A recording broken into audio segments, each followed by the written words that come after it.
No, it's cool. You know what? I always come back to this, and your stories are reminiscent of a lot of here, and even ours. Like when we first started, our second daughter, she was 4 months old, so pretty young. Our other one was, barely five, no, actually 4. So young family, starting, and then obviously, but being in the home front is so nice. You don't have to drive, to a shop or anything. You basically walk to the backyard, go to you guys' garage, which will be nice.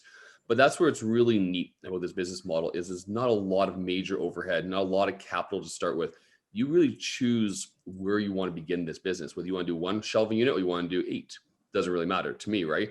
As long as you're scaling and growing appropriately, right? For me, this business is beautiful because you don't have to outlay $100,000 in capital right away. A couple grand and you're up and started and probably paying that off within 90 days, right? But with Carly being home, brand new, well, not brand new baby, just over a year old, you got a lot of things to tend to on the home front. But these microgreens are great because guess what? When your kid's napping, you can go out and do something. You can time schedules. That's what we did. I had to be in my business or my work when I was full time in the previous position at 8 a.m. I was home by 4 or 5. I had to have the entire farm done before 8, and ideally before the kids woke up. Right. So, but kids would wake up sometimes at 5 a.m. or 4:30. Right, especially with a new infant.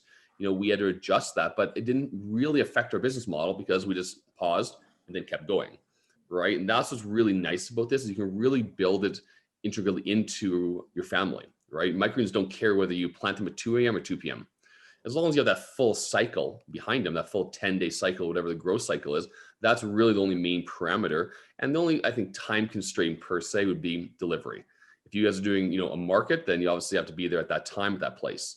Or if you're doing a chef delivery, it's usually during, daylight hours or operational hours, right? But other than that, and those can be built in, on your days off, right? Or it can be built in around your schedule.